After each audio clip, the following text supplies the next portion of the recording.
It's January 1949 in Washington, D.C. A 13-year-old boy named Ronald Hunkler started exhibiting some very unusual behavior. During the day, he was his normal, happy self, but at night, he turned into someone completely different. I guess Ronald would erupt in horrifying screaming fits, thrashing himself around the room. His skin would transform, scratches and red lines would suddenly appear all over his body. And then he would slip into a trance and start speaking in a very deep, dark voice. Now, this would go on all night. And then Ronald, the next morning, would be completely normal. So after seeing pastors, doctors, and even spiritualists, Ronald's parents were desperate for help. They traveled to St. Louis so Ronald could be seen by a priest who handles extreme cases. This priest took one look at Ronald and announced that he needed an exorcism. And I guess that's when all hell broke loose. There were hamburgers flying everywhere, chicken McNuggets. The McRib is back! Ah! Ronald McDonald. Come on. It was funny. Shut up. For months, priests performed very intense exorcisms on Ronald. So, when a preacher is about to perform an exorcism, they read something called a ritual of exorcism from the Ritual Romanum, which is the official book of the Roman Rite and is what Catholic priests use. In every exorcism movie, they always have the book. So I guess that's what they're reading. Typically, they read from this book and they perform and they do the exorcism and it does the trick. But with Ronald, it wasn't working. They also had to throw holy water, recite scripture, and even use prayers to try and cast out demons. Now, it was reported that demons would be screaming at the preachers through Ronald's body while he was strapped down in bed. Spooky. I got the chills right now. I don't know. So the priest performing the exorcism said that it was so intense and violent, Ronald's bed would move on its own, once even sliding across the room and knocking everyone over. And then finally, on April 18th, after months of trying everything, priests decided to whip out the Big Mac of exorcisms, a massive crucifix. I wonder how big it was. It isn't standard practice, but they had to try everything, right? So they got a big one. So they take this big crucifix and they put it on Ronald's body and they start shouting at the demons, telling the demons that they're not going to stop fighting for Ronald's soul. It's intense, okay? They're screaming, there's thrashing, they're reciting, whatever they're saying, okay? After 7 minutes, Ronald woke up, turned to the priest, and simply said, quote, "He's gone." This case did get some media coverage, but it wasn't taking over national headlines or anything. That is, until a writer named William Peter Blatty discovered the case. So William, he had a career as a very successful comedy screenwriter in Hollywood, but deep down, secretly, he always wanted to write about a story that he had been obsessed with for decades. You see, in college, William read about Ronald's episodes of possession and he always just wanted to write about it. But throughout the years, he's telling people I want to write this. I just want to do it. Everyone told him no. No one's going to be into that. No, don't do it. No. So fast forward to the late 1960s, and there was this big conversation happening in culture about the existence of God and the devil. In 1966, Time magazine published a cover that read, "Is God dead?" It was a very controversial issue that was all about spirituality and its role in culture. William has his little light bulb moment and he's hell yeah, this is my moment. He tells his agent, he's listen, I wanna write a spooky book or something, and his agent is No, you're a comedy writer. Don't do it. No. But in 1968, William decides, you know what? I'm going to trust my gut. I'm going to do it anyways. One night, William and his wife, they go see one of the hottest movies of the year, Rosemary's Baby. Now, Rosemary's Baby was like a major box office hit. It had satanic themes, so William was like, see, people are into this. And like after seeing the movie, William was like, he tells his wife, like, come on, I could do that. I could write a movie. I could do something better than that. Just let me do it. He decides, you know what? Even though everyone told me not to do it, I'm going to do it anyways. And he decides to revisit his passion project, turning Ronald's story into a fictional horror novel. So he tweaks the story and he makes it more entertaining for the masses. He replaces Ronald with a 12-year-old demon-possessed girl named Reagan. And he adds edge to the story with shocking sexual content. And if you're watching over on YouTube, you can see Paul came dressed as Reagan. You look creepy. You really nailed it. I don't like it. You're creeping me out. Now, William is so confident in this idea, he ends up going to like a cocktail party where he knew publishers were going to be there, and he's like, okay, now's my chance to like kind of pitch my story in real life. So William's pitching to these editors and important people, and he's like, yeah, I want to write a book, and it's going to be called The Exorcist. Yeah, that one.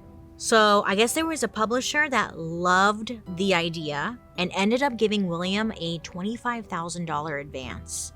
Now, in today's money, that's like $225,000. So William, he takes that money and essentially locks himself in his home in Los Angeles, and he is writing like his life depends on it.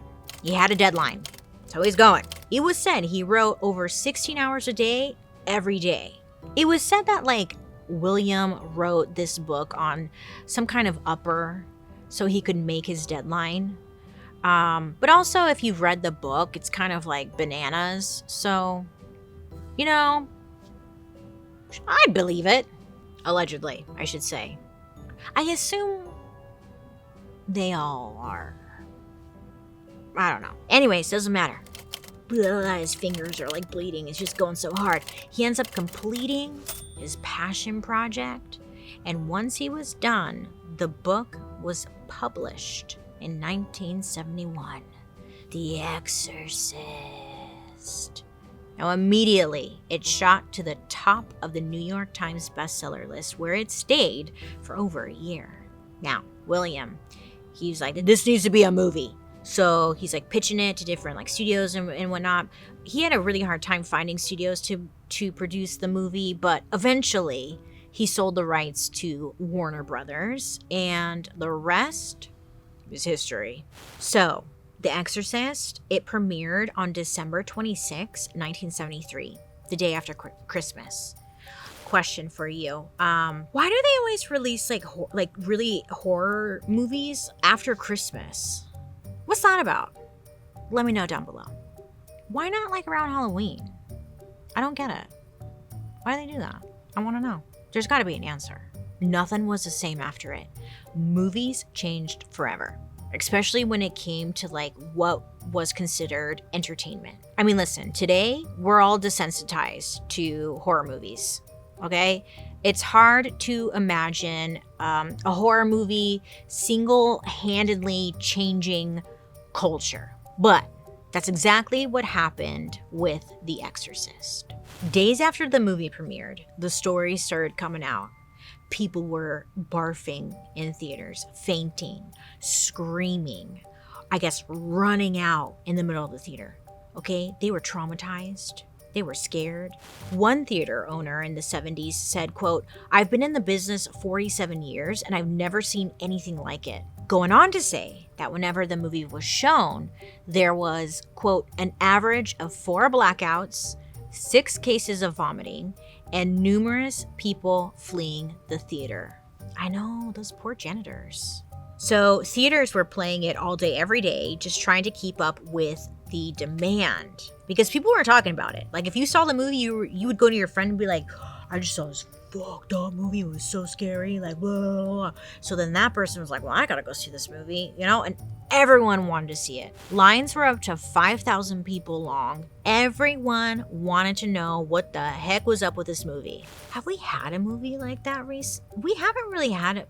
Maybe like Hereditary. That one was pretty fucked up. Same with Midsummer. Blair Witch. Paranormal Activity was pretty scary. But we don't do that anymore. I guess the last time I saw people lining up to see a movie was for Twilight. So, okay. Anyways, the truth was, the movie, okay, The Exorcist, it really mentally messed with a lot of people. Some left the movie, like, so disturbed, they were convinced that they were possessed. There was a surge in exorcisms after this movie came out. Now, this is what is described as the exorcist effect. Listen, there's actually a great book about this written by our expert for today's episode, by Dr. Joseph Laycock. Apparently, before The Exorcist, there were only 2 documented exorcisms in the United States in modern history. It was considered something that was possible, but it was rare. But after the movie, listen, your mom was possessed, your cousin was possessed, your dog was possessed, your neighbor was possessed, your car was possessed. It was out of control. Everyone was possessed, or at least believing they were possessed. In 1975, a report was published in the Journal of Nervous and Mental Disease describing how The Exorcist had caused, quote, cases of traumatic neurosis and even psychosis. Some people even had to be hospitalized immediately after the movie. Could you imagine? Now, it's hard to even understand this, but you have to understand there was no movie out there like this. So this was just it was so new and drop it, Bailey, move on. There was even a new mental illness diagnosis created specifically because of the movie. People were being diagnosed with something called cinematic neurosis, which is defined as, quote, the development of anxiety, somatic responses, dissociation, and even psychotic symptoms after watching a film. I got that from Bambi. Do you remember when the mom gets shot? Yeah, that kind of fucked me up. Let me know down below. What movie did that for you? Anyways, because of this movie, lots of people gained from it. The film industry profited. Psychiatrists profited. Even the church profited from it because more people were afraid of demonic possessions, so they were attending church. Now, for my own research and data and stuff, I was wondering how many exorcisms or possessions happened during this time. I was just curious, but there's no way to actually know because there's a rule where it's private between the priest and the client, which is kind of nice. It's if I were possessed, I wouldn't want everyone to know. If I needed an exorcism, I wouldn't want everyone to know. It's kind of like HIPAA, but for demons. I thought that was cool. So we don't have any data, is what I'm saying. I guess they're not allowed to talk about it. Even though the exorcism hype somewhat died down over the years, it never truly went away. It just evolved into something different, which brings us to exorcisms today, which is a whole different new situation. Because listen, we have something they didn't have in the 70s. The internet. Oh, the goddamn internet.